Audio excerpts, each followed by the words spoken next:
네, 공신닷컴 대표 강성태입니다. 여러분 혹시 공신의 뜻이 뭔지 알고 계신가요? 공부의 신이 아니었어요. 원래 뜻이 제가 대학생 때 시작한 교육봉사 이름이었거든요. 그 당시 이제 소외계층 학생들에게 공부를 가르쳐 줬어요. 근데 이 학생들이 공부를 좀 더 신나게 하길 바란다. 공부를 신나게를 줄여서 이제 공신이 된 것입니다. 네. 저희가 이제 뭐 책이나 방송이나 공부의 신으로 많이 하고 다니니까 그냥 이젠 저희도 그냥 스스로 공부의 신이라고 하고 다닙니다. 그래서 제가 대학 시절부터 이 공신이란 타이틀을 가지게 되다 보니까 정말 많은 분들이 질문을 해주세요. 주로 이제 공부에 대한 질문이죠. 그래서 뭐 길 가다 저를 만나도 그냥 대뜸 공부 잘하려면 어떻게 됩니까? 뿐만 아니라 그냥 밑도 끝도 없이 서울대 가려면 어떻게 해야 돼요? 이렇게 물어봅니다. 네. 그럼 저는 해줄 수 있는 대답이 그냥 지하철 타고 가세요. 뭐 이런 말밖에 없어요. 아니 어떤 상태인지도 모르고 무슨 전형을 준비하는지도 모르고 지금 뭐 등급도 모르잖아요. 근데 제가 공신을 시작하기 이전부터 정말 오랫동안 받아왔던 질문이 하나 있습니다. 그 질문이 뭐냐면 바로 저보다 오히려 저희 부모님에 대한 질문이었어요. 도대체 부모님이 어떤 분이신지 오늘 그 얘기를 좀 해드리려고 하거든요. 사실 저는 저희 부모님에 대한 이야기를 해본 적이 거의 없습니다. 제가 지금까지 뭐 유튜브 100만 구독자가 될 때까지 부모님 이야기 해본 적이 없고요. 그리고 거의 매년 책을 써왔는데도 저희 부모님 이야기는 일부러 뺐습니다. 방송국에서 부모님 얘기를 해달라 그러면 제가 그 질문은 좀 안 했으면 좋겠다. 심지어 이 정도로 말할 때가 많았거든요. 근데 오늘 제가 저희 부모님에 대한 이야기를 좀 해보려고 합니다. 저는 왜냐면 어린 시절에는 저희 부모님을 솔직히 부끄럽게 생각했어요. 왜냐면 저희 부모님은 공부를 하신 분들은 아니셨거든요. 그러니까 대학은 근처에도 가지 못하셨어요. 왜냐면 형편이 굉장히 어려웠거든요. 저희 아버지 같은 경우에는 이제 저희 할아버지께서 소위 민주화 운동을 하시면서 집안이 완전히 몰락해버렸습니다. 그래서 그 당시에 저희 집은 영세민이었어요. 요즘으로 치면 이제 기초생활수급 가정이죠. 그리고 저희 어머니 같은 경우도 아버지랑 별반 다르지 않았는데 가난한 게 문제가 아니라 저희 어머니는 엄마라는 존재조차 잘 모르셨습니다. 왜냐면 저희 외할머니가 46세 낳으셨거든요. 저희 어머니 고향이 강원도 정말 산골짜기인데 46세 저희 어머니를 가지시니까 그때 이미 큰 이모가 애가 있었거든요. 그러니까 저희 사촌이죠. 그러니까 동네 부끄럽다고 저희 어머니를 지우겠다고 막 그냥 쳐 드시고 막 그냥 뛰어내리시고 했는데 그냥 어머니 꿋꿋하게 나오셨어요. 네. 그래서 제가 오늘 여기 오게 된 겁니다. 자, 제가 저희 부모님에 관해서는 사실 내세울 게 없습니다. 그러면 부모로부터 받은 게 그렇게 없다고 한다면 그러면 교육 환경이 좋았냐? 제가 사실 학창시절 시작한 곳이요. 여러분 저 딱 보면 어떤 생각이 드세요? 굉장히 그 귀공자 스타일에 네. 별로 호응을 안 하시네요. 그냥 곱게 크고 네, 도련님 같은 그런 네, 전혀 호응이 안 되고 있습니다. 근데 사실 제가 학창시절 시작한 곳은요. 서울도 아니었고 이제 경상북도 점촌이라는 시골 마을이었어요. 점촌을 아세요? 네. 점촌. 점촌 출신이세요? 아니요, 그 근처 언저리. 근처 언저리. 왜냐면 우리 점촌 출신들은요, 점촌이라고 잘 말 안 하고 다닙니다. 저희는 보통 이제 포인트 빌리지라고 말하고 다녀요. 이해를 못 하신 분들이 많이 계시네요. 네. 포인트 점 빌리지 촌이에요. 네. 포인트 빌리지라고 하면은 네, 어디 뭐 캘리포니아의 부촌처럼 들리잖아요. 네. 근데 그냥 점촌입니다. 네. 이름이 점촌스러우니까. 그래서 제가 점촌 초등학교를 다녔거든요. 근데 그 당시에 점촌은 사실 뭐 학원도 없고요. 그냥 주변에 논밭이 펼쳐져 있는 그런 곳입니다. 지금 현재는 문경에 편입된 동네죠. 그렇기 때문에 저는 뭐 어렸을 때 뭐 조기 교육을 받거나 뭔가 대단한 사교육을 받아본 적이 없어요. 자, 그러면 부모님도 특별한 게 없고 교육 받을 수 있는, 그렇게 대단한 교육을 받을 수 있는 환경도 아니었고, 그러면 남는 것은 제가 굉장히 태어날 때부터 막 천재로 태어나고 이랬을까요? 제가 가르쳤던 학생 한 명을 좀 소개해 드리려고 합니다. 제가 아주 어린 시절, 그야말로 유치원 때부터 직접 가르쳤던 학생이거든요. 이런 학생이 있어요. 자, 보시면은 이력을 보면 막 엄청나게 화려하죠. 네. 올림피아드에 막 금상을 받고, 네. 민족사관고등학교를 심지어 조기 졸업했습니다.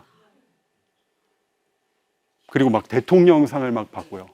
어떻게 자녀분들이 이렇게 되면은 기분이 좋으시겠어요? 네. 화를 내고 그러세요.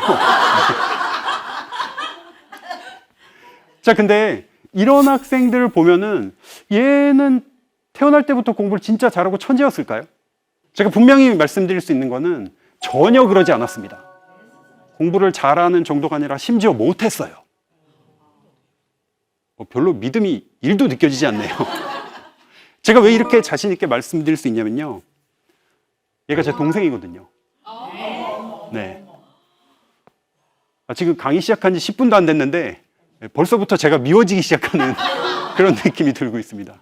자, 이러니까 저희 부모님에 대한 질문을 사실은 많이 받았던 거예요. 제가 이제 학창시절 보낸 곳이 경기도 일산인데요. 왜냐면 공부를 좀 하면은 뭐 어디 좋은 대학 갔다 그러면 주변에 소문이 나잖아요. 근데 형제가 둘인데 뭐 둘 다 좀 괜찮게 갔으니까 그 질문을 정말 많이 받을 수밖에 없었죠. 게다가 저나 제 동생이 태어날 때부터 정말 영특했나 그건데요. 근데 저는 어렸을 때를 돌이켜보면은 정말 치명적인 문제가 있었습니다. 제가 좀 성장이 느렸어요. 특히 문제가 뭐였냐면 제가 말을 굉장히 늦게 뗐습니다. 언어적인 게 정말 느렸어요. 그땐 또 7살 때 학교 들어가는 게 유행이어가지고 제가 7살 때 안 그래도 느린데 7살 때 가니까 한 살 더 많은 친구들이랑 같이 학교를 다니게 되는 거죠. 그러니까 학교에서도 제가 전혀 두각을 나타내지 못했어요. 그래서 입학할 때도 한글을 못 떼고 들어가가지고 맨날 제가 지금 공신으로 이렇게 다니지만 가장 어려웠던 시험이 제 평생 받아쓰기. 네. 70점 못 넘으면 맨날 나머지 공부해야 되는데 제가 바로 그런 학생이었습니다. 자, 그러면 우리가 이 학생이 나중에 공부를 잘할지 못할지 판단할 때 보통 이제 부모님이 어떤지를 보고요. 그리고 교육 환경을 봅니다. 그리고 그 학생이 정말 영특하게 태어났는지 타고날 때부터 이걸 보거든요. 근데 이 세 가지 모두가 저희 집안에는 갖춰져 있지가 않았어요. 그런 환경에서 만약에 여러분들이 타임머신을 타고 저희 어린 시절 돌아가서 보신다면은 절대 얘는 뭐 공부엔시 된다 정도가 아니라 얘가 대학은 과연 갈 수 있을까? 공부를 잘할 수 있을까? 아마 이런 의심을 하셨을 겁니다. 자, 그러면은 도대체 이유가 뭘까요? 어쨌든 두 형제가 성적으로 공부로 치면은 좋은 수준에 올라가게 됐잖아요. 좋은 결과를 낼 수 있었잖아요. 저는 솔직히 말씀드리면은 제가 저희 부모님으로부터 받은 게 정말 없다고 생각했어요. 심지어 제가 저희 부모님에 대해서 이렇게 드러나지 않았던 이유 중에 하나는 부끄럽게 생각했거든요. 그러니까 저희 때만 해도 이제 부모님 학력을 적어내야만 됐었거든요. 근데 적다 보면은 다른 친구들이 이렇게 비교를 하게 되고 서로 알게 되거든요. 근데 저는 그게 좀 싫었습니다. 그래서 그냥 나는 내 스스로 공부를 해왔거니 이렇게 생각을 해왔거든요. 근데 공신을 하면서 제가 심리학 그리고 교육학을 깊이 있게 공부를 하게 되면서 부모님이 이런 식으로 해줬던 것이 좋은 결과를 낳을 수밖에 없었구나라고 깨닫는 것들이 사실 한두 가지가 아니에요. 소위 말해 비결이라고 할 수 있는 것들이죠. 그래서 제가 여러 가지 것들 중에 오늘 좀 중요하게 생각하는 거 한 가지를 여러분들께 전달해 드려 보려고 합니다. 저희 어머니의 특징인데요. 저희 어머니는 놀랍게도 부정적인 말을 전혀 안 하세요.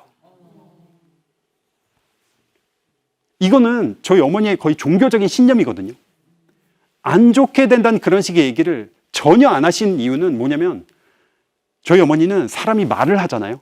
말한 대로 그대로 이루어진다고 굳게 믿으세요.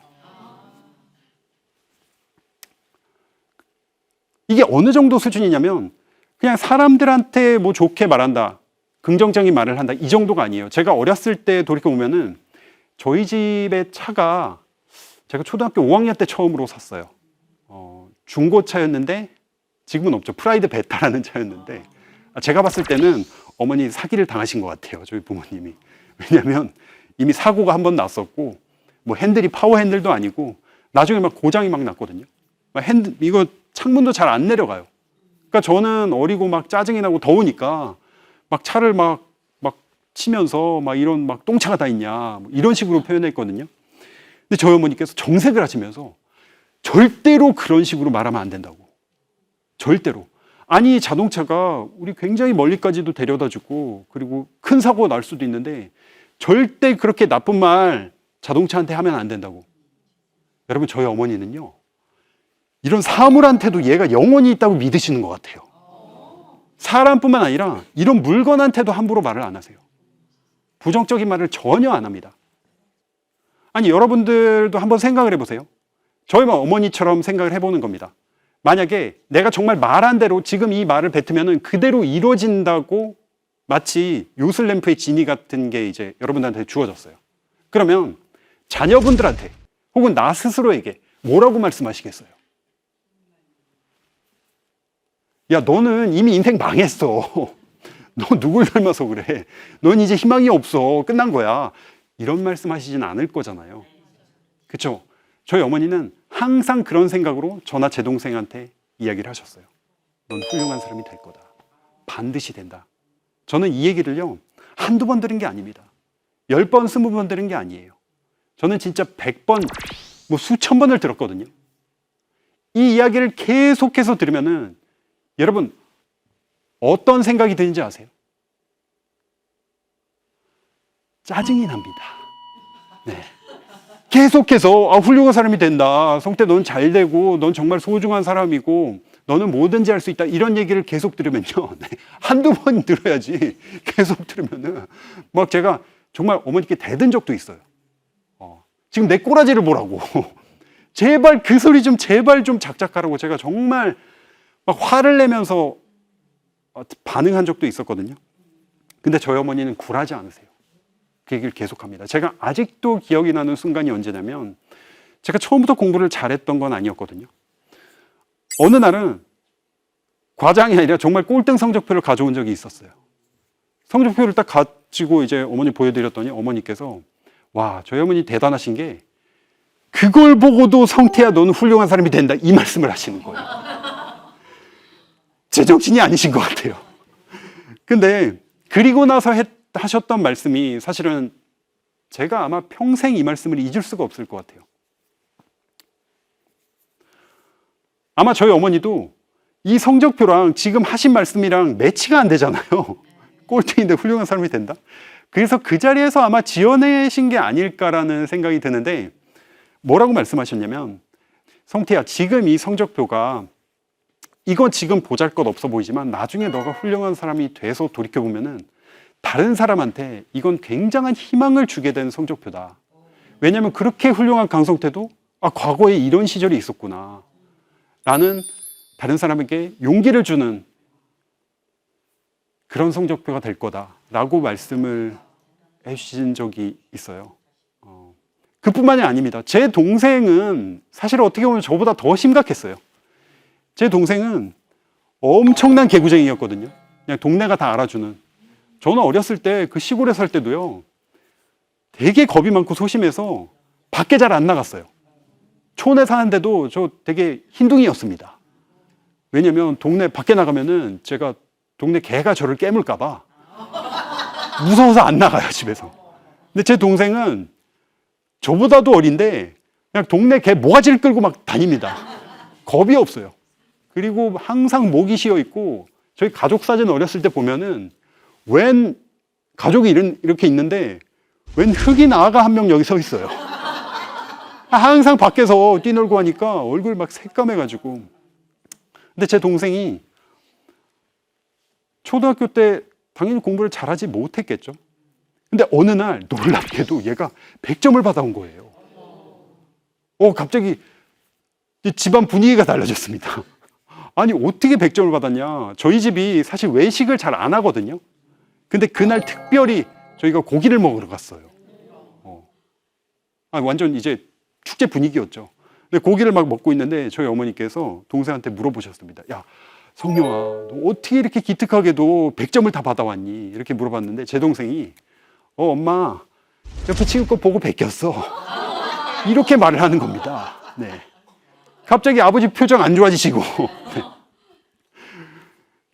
물론 그 상황에서 네.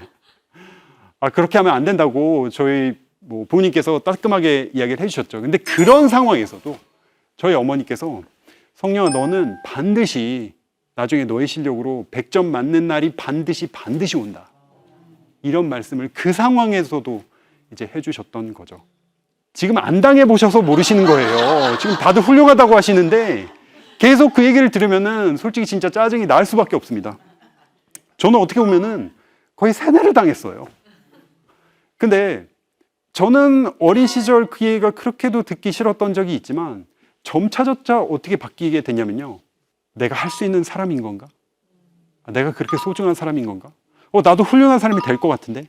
이런 생각이 의식 중에 무의식 중에 점차 자리 잡게 됐어요. 여러분, 인디언 속담에 이런 말이 있습니다. 사람이 10,000번 같은 이야기를 하잖아요. 그러면 그게 현실이 된다.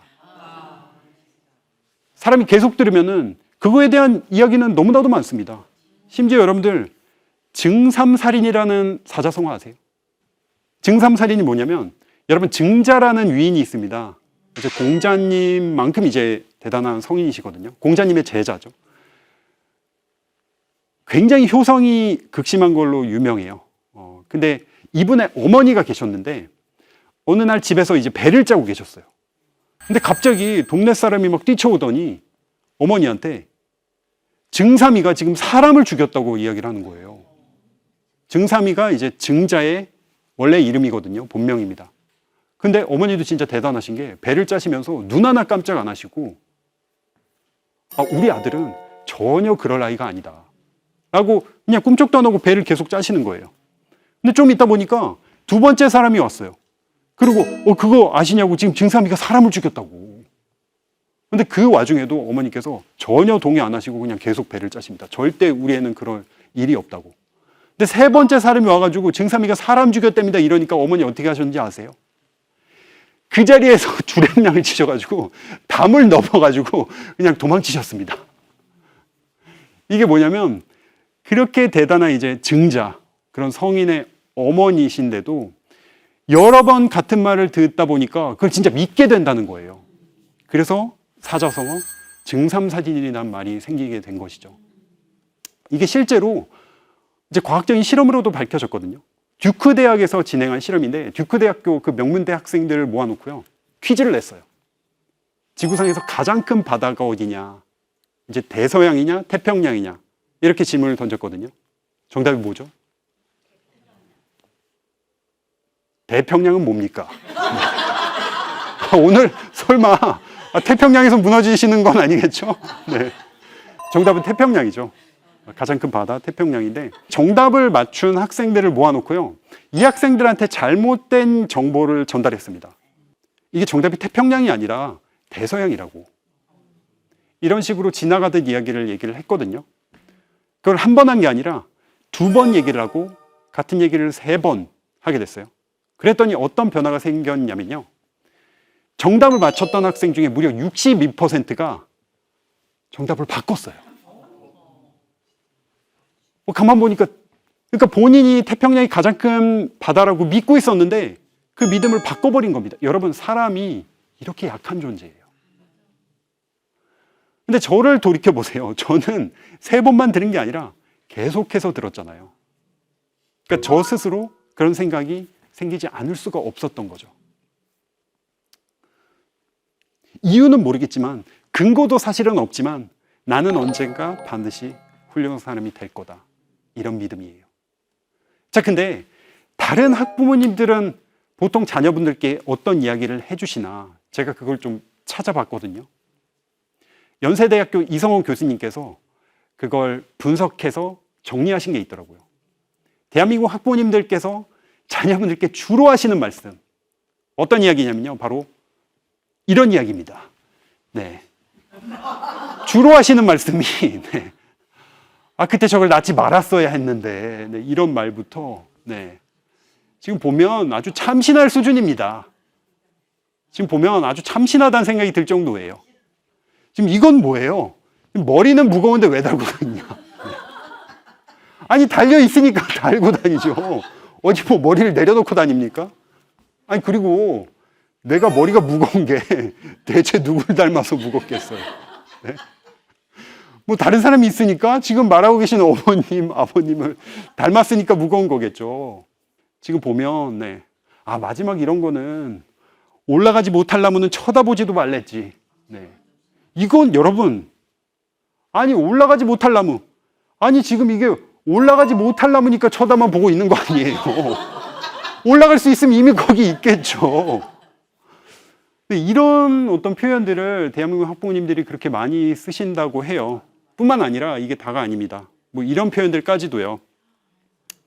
흔히 옛날에 엄마 아빠 어렸을 때는 이런 식으로 했다. 우리 소위 말하는 라떼는 여기서 나온 겁니다. 네. 뭐 걔는 벌써 중학교 3학년 과정을 다 떼었다더라. 네, 이런 식으로 좀 비교하는 이런 표현이나. 그런데 굉장히 공감을 많이 하고 계세요. 네. 아, 많이 들어보셨, 혹시 지금 여기 있는 표현들 중에 내가 자녀분한테 해봤다 혹은 내가 들어봤다 하시는 분은 지금 손을 들기에는 조금 분위기가 민망한 분위기예요. 그런 분은 지금 눈을 한번 깜빡여 주실 수 있겠어요? 네. 뭐, 아니, 눈에 뭐가 들어갔나요? 아주 열정적으로 눈을 깜빡이시네요. 근데 저는 놀랍게도 사실은 제가 어렸을 때는 이런 식의 표현을 부모님이 해주시는 것 자체를 저는 몰랐어요. 왜냐하면 그런 얘기를 듣지 않았었으니까요.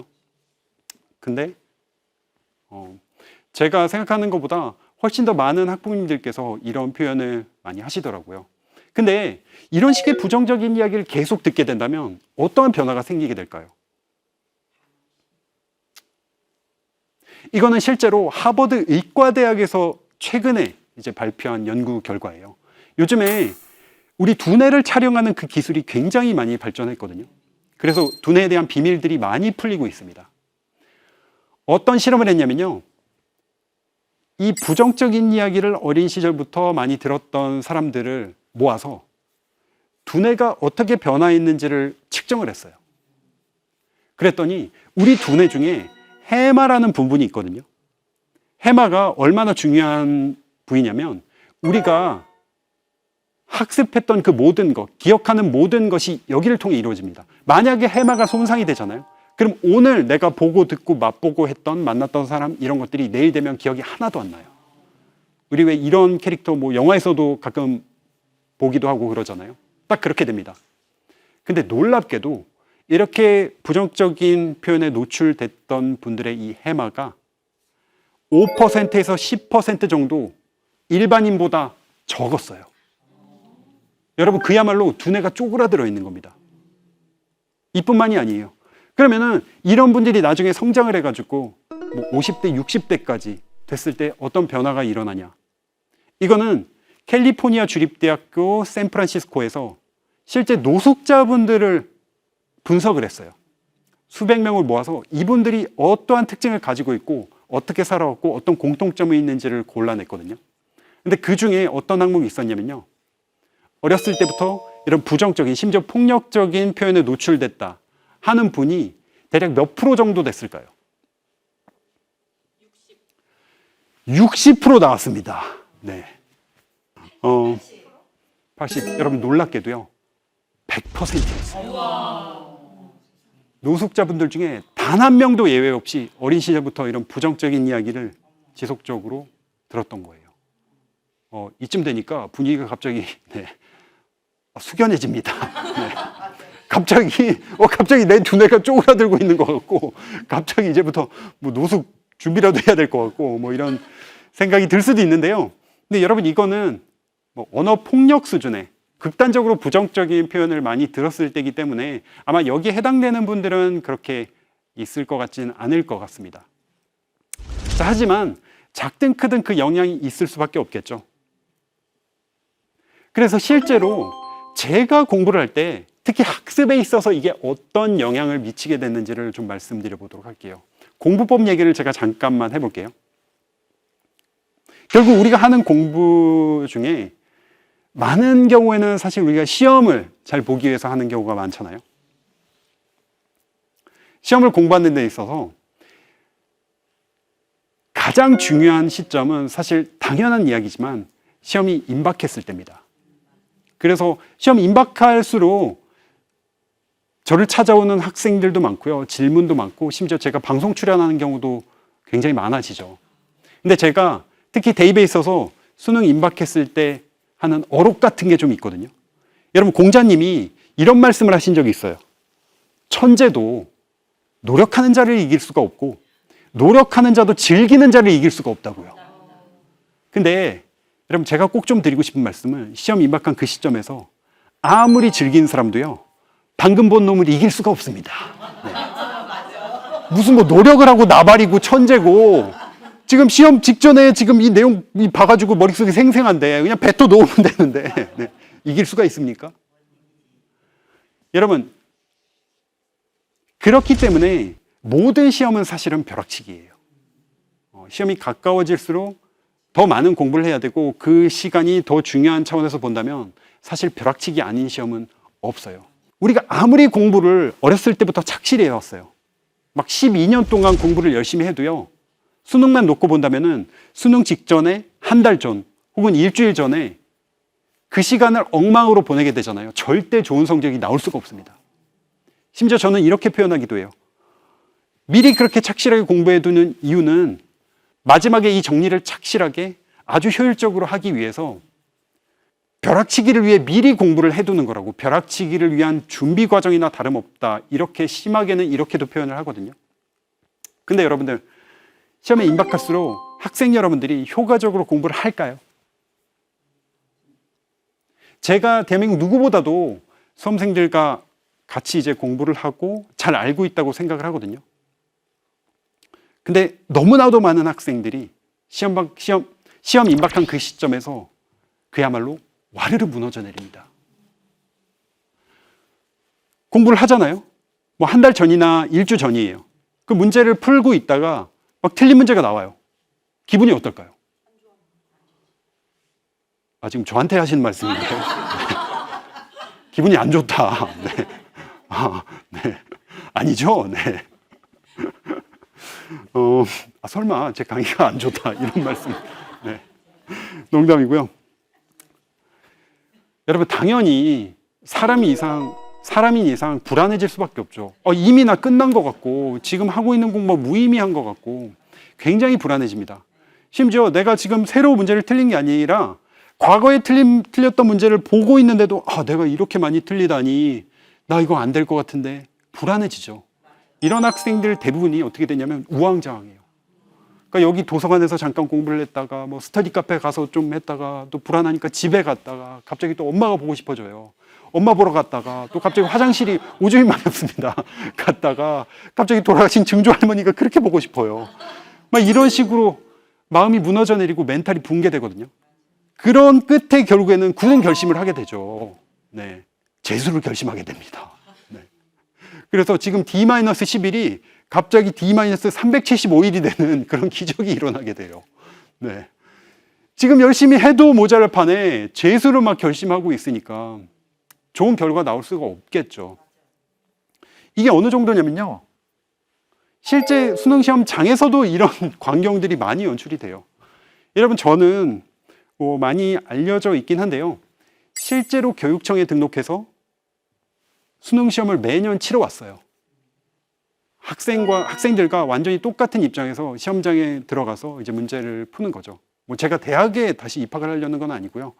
왜냐하면 그 시험장에서만 느낄 수 있는 그 방법들이 있거든요. 그냥 저도 기출문제 나중에 제 집에서 출력해가지고 편하게 커피 한 잔 마시면서 풀 수 있지만 시간 제한도 없이 풀 수 있죠. 편하죠. 근데 그 고사장에서 떨리는 마음으로 감독관님 돌아다니시고 옆에 학생 다리 떨고 막 재채기하고 이런 과정에서 푸는 건 이거는 완전히 다른 장르의 시험이 돼버립니다. 그래서 제가 전할 수 있는 공부법 또한 완전히 달라질 수밖에 없거든요. 물론 제가 그렇다고 해서 뭐 정답을 적어내진 않아요. 왜냐면 이제 다 틀리게 냅니다, 일부러. 빵점으로. 그래야 이제 한 명이라도 깔아주잖아요. 네. 근데 제가 가서 당연히 학생들을 많이 이제 관찰을 해요. 근데 공신들의 특징 중에 하나는 뭐냐면요.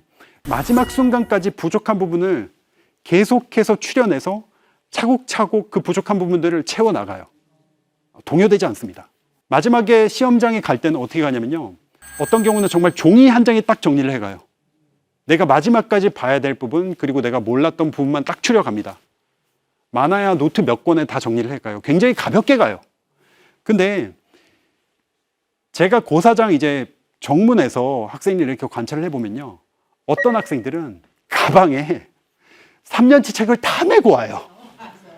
허리를 이게 지게를 지고 가야 될 것 같은 그런 느낌입니다.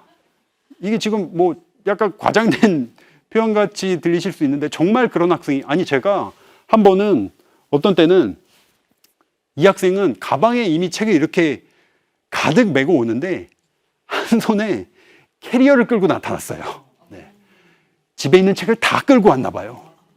그러니까 이게 이 학생은 내가 지금 부족한 거 잘 아는 거조차도 구별이 안 됐고 불안하니까 그냥 다 가지고 오는데 이러면 더 불안해지거든요. 이게 수험생들의 마음입니다. 마지막에 저는 그렇게 잘 하다가도 모의고사 그렇게 잘 보다가도 막판에 너무나도 아쉽게 무너지고 심지어 실수하고 그런 학생들 너무 많이 봐왔어요. 마음이 너무 아파요. 근데 저는 어땠을까요? 여러분, 문제를 풀다가 특히 임박해서 문제 틀리면은 기분이 어때요? 네, 이번에는 안 좋다고 말씀을 안 하시네요. 네. 기분이 안 좋죠. 당연히 안 좋습니다.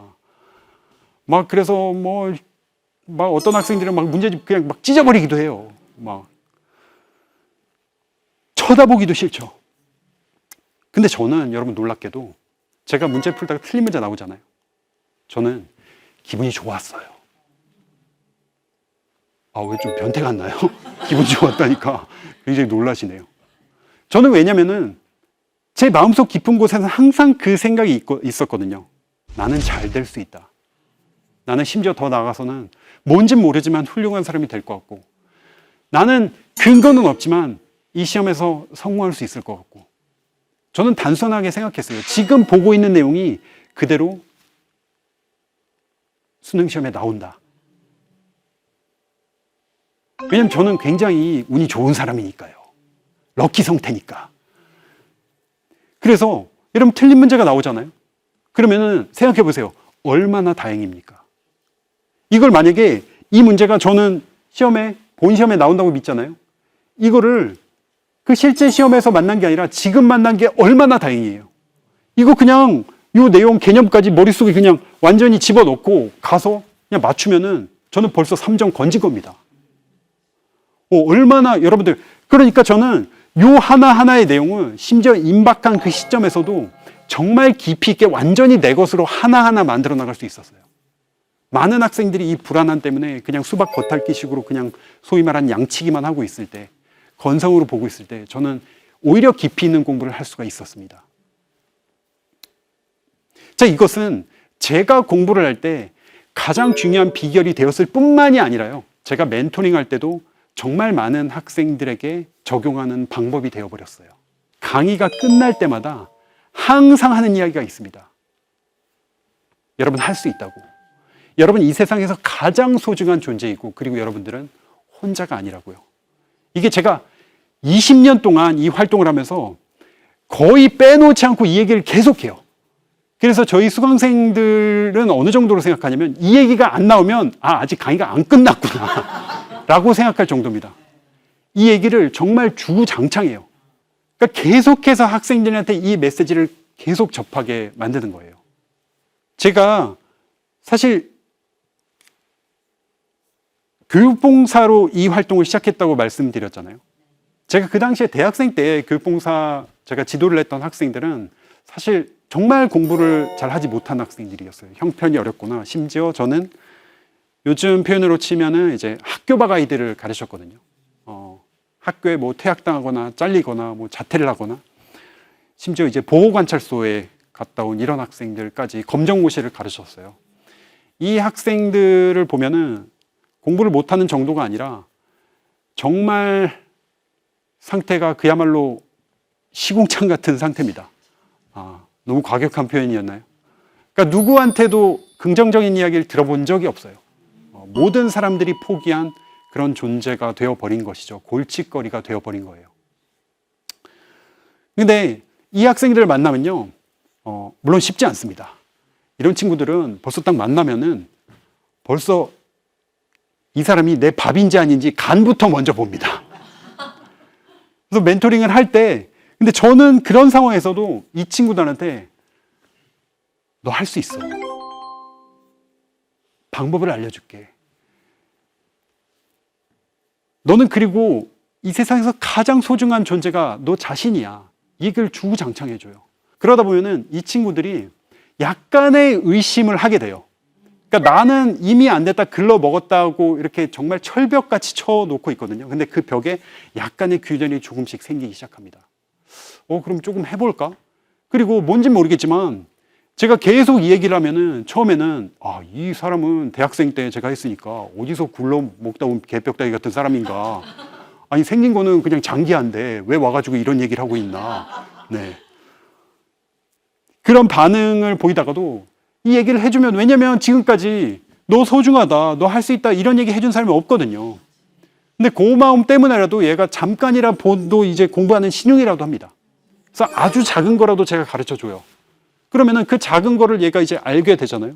그럼 그 작은 거에 대한 문제를 풀게 되면은 이 친구가 당연히 지금 봤던 거니까 정답을 맞추죠. 그러면 얘가 깜짝 놀랍니다. 나도 이걸 맞추네? 그러면서 나도 뭔가 할 수 있는 부분이 있구나.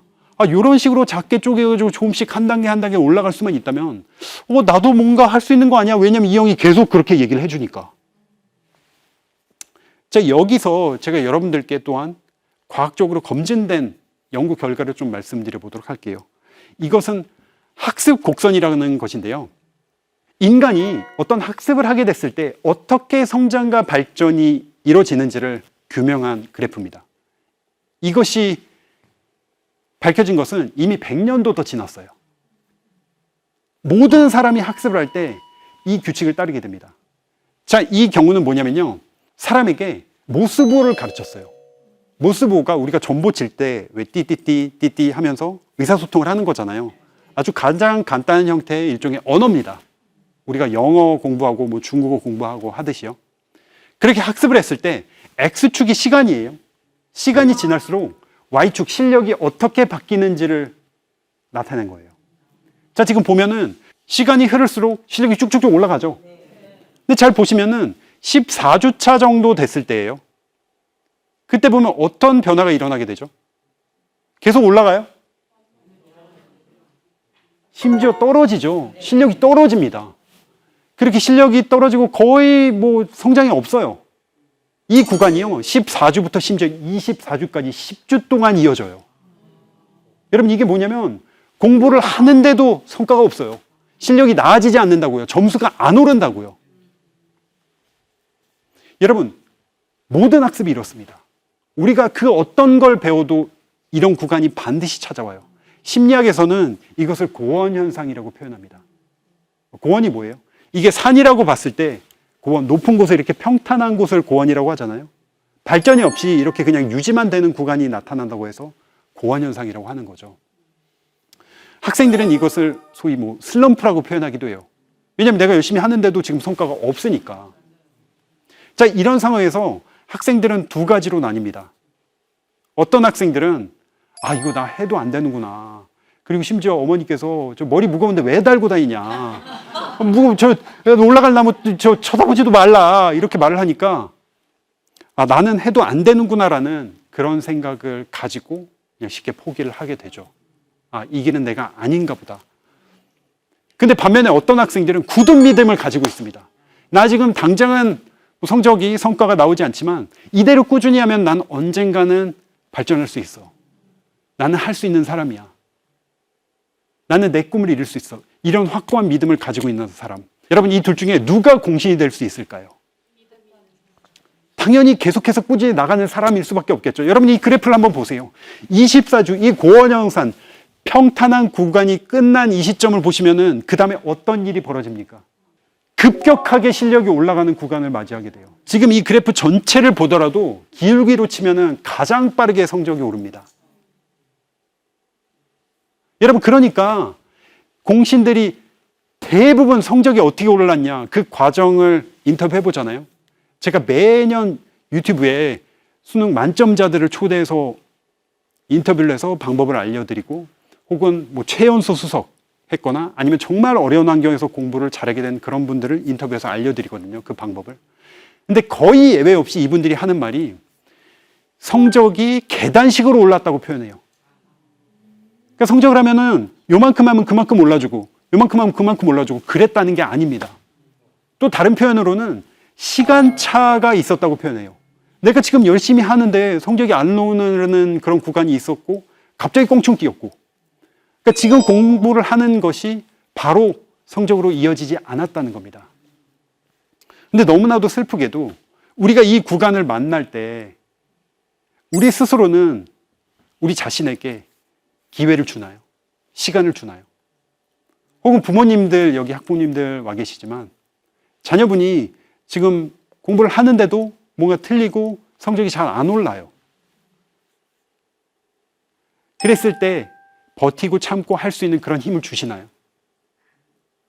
물론 어떤 학생들은 어느 정도 타고나는 친구들이 있습니다. 자기 자신에 대한 확고한 믿음을 타고나는 학생들이 아주 극소수 있어요. 근데 대부분은 사실 그렇지 못해요. 사람 게다가 연약하기도 하거든요. 근데 이 과정에서 주변에서 너는 할 수 있다는 얘기를 계속 해줄 수만 있다면은 그런 믿음을 가질 수 있는 이야기와 환경을 만들어줄 수 있다면은 계속해서 이어나갈 수가 있는 것이죠.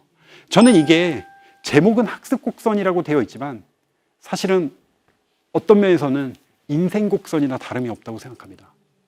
공부뿐만이 아니죠. 여러분 우리가 직장 생활하거나 아니면 사업을 해요. 우리가 하는 만큼 계속해서 발전할 수 있나요? 계속해서 일이 잘 풀릴 수가 있나요? 절대 그렇지 않습니다. 우리 다 알잖아요. 조금만 살아봐도 알잖아요. 열심히 일을 하지만 뭔가 어떤 이유 때문에 안 풀릴 때가 있습니다. 사업을 하는데 좀 되다가 또 안 되는 구간을 맞이하게 돼요. 그럴 때 여러분 포기할 것이 아니라 계속해서 이어나갈 수만 있다면 그리고 다른 방법을 내가 고민해보고 찾아볼 수 있다면 여러분 반드시 성장하는 구간은 찾아올 수밖에 없습니다. 어떻게 보면은 우리는 이 공부를 통해 이 힘든 공부를 통해 인생을 배우고 있는 거나 다름이 없다고 저는 생각을 하거든요. 그래서 제가 오늘 강연을 여러분들께 해드리면서 한 가지 부탁을 하려고 사실은 왔습니다.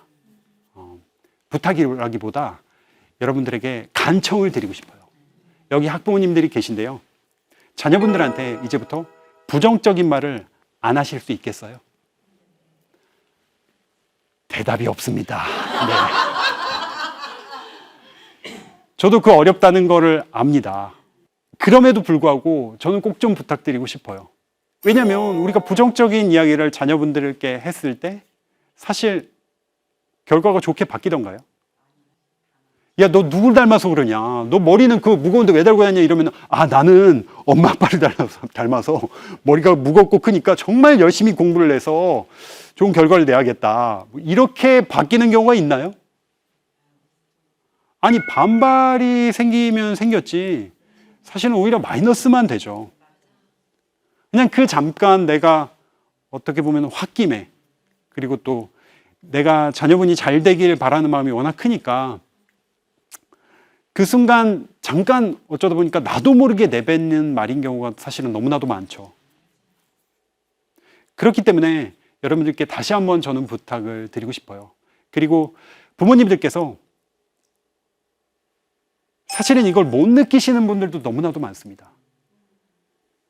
제가 유튜브를 하거나 SNS를 통해서 학생들이 하루에도 뭐 수백, 수천 개의 댓글을 달아주거든요.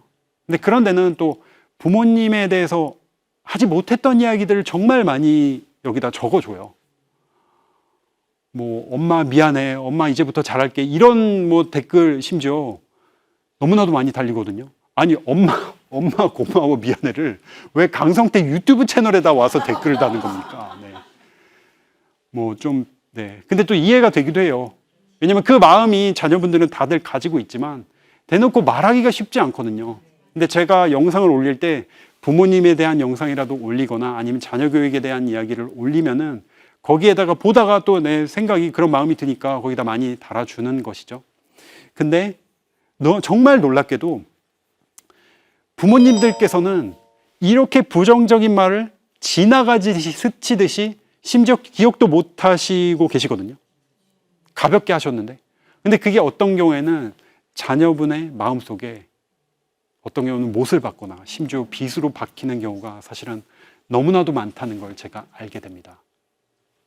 어떤 학생들은 제가 아무리 말을 해줘도 잘 안 바뀌는 경우가 있어요. 난 어차피 늦은 것 같고 이미 안 된다는 그런 믿음을 가지고 있거든요. 근데 제가 추적 거슬러 올라가서 너 어떻게 그런 생각을 가지게 됐냐 따져보잖아요. 어디서부터 시작이 됐을까요? 가장 가까이 같이 살고 있는 분, 바로 부모님으로부터 넌 안 된다는 이야기를 듣게 됐다는 경우가 사실 너무나도 많습니다. 이것은 제가 학부모님들에게만 부탁드리고 싶은 내용은 아니에요. 우리 모두에게, 심지어 성인분들 그리고 청년분들에게도 꼭 드리고 싶은 말씀입니다. 여러분들 스스로에게 부정적인 이야기를 하지 마세요. 그렇게 도움이 되지가 않거든요. 오히려 내가 좀 서툴더라도 한 번 더 기회를 주고 나 스스로가 소중하다는 그 생각을 절대 잊어서는 안 됩니다. 이게 어렵다고 한다면은 저나 제 동생 그리고 저희 어머니를 한번 떠올려 보셨으면 좋겠어요. 그 점촌 시골에서 정말 제가 뭐 공부도 제대로 못하고 뭐 콧물 이렇게 질질 흘려가면서 제가 진짜 막 축농증 걸려가지고 콧물 흘리고 다니고, 심지어 서울로 이사 온 다음에 저는 뭐 학원 폭력도 경험하고 뭐 그랬었거든요. 이제 좀 성장이 더디고 하니까 만만해 보이고 그런 힘든 과정을 거친 적이 있었죠. 근데 그럼에도 불구하고 정말 놀랍게도 기적 같게도 저뿐만 아니라 제 동생까지도 좋은 결과를 낼 수가 있었고, 그리고 제가 하고 싶은 일, 제가 꿈꾸는 바를 위해서 지금 최선을 다해서 노력을 하고 있고요. 그리고 무엇보다 지금 이 영광된 자리, 방송대학교에서 강연할 수 있는 이런 영광된 자리에 올 수 있었습니다. 그래서 대학은커녕 사실 알파벳조차도 제대로 모르셨던 저희 어머니를 생각하시면서 욱하는 마음이 좀 있다 하더라도 참고 긍정적인 이야기, 너는 훌륭한 사람이 꼭 될 거야. 그리고 오히려 공부보다도 너 자신이 소중한 존재다. 이런 이야기를 해주시기를 저는 꼭 부탁드리겠습니다. 자, 제가 항상 그랬던 것처럼 심지어 20년 동안 한 번도 빼놓지 않았던 것처럼 오늘 이 자리에서도 그 메시지를 전해드리면서 마무리를 할까 합니다. 여러분, 할 수 있습니다. 여러분 절대 쫄지 마세요. 여러분보다 소중한 존재는 없어요. 여러분이 없다면 여러분이 인지하고 있는 이 모든 세상조차도 존재하지 않는 거예요. 그리고 여러분은 혼자가 아니에요. 여러분이 지금 상황이 어떻건 살다 보면 배신을 당하기도 하고 나 혼자만 남겨진 것 같고 그런 생각이 들 때가 있습니다. 심지어 그런 상황에서도 제가 분명히 말씀드릴 수 있는 거는 최소한 저 강성태만큼은 항상 여러분 편이라는 것을 기억해 주시면 감사하겠습니다. 네. 제가 20년 동안 매일 했던, 강의 때마다 했던 그 얘기를 오늘 또 이 자리에서 하게 되니까 감회가 너무나도 새롭고요.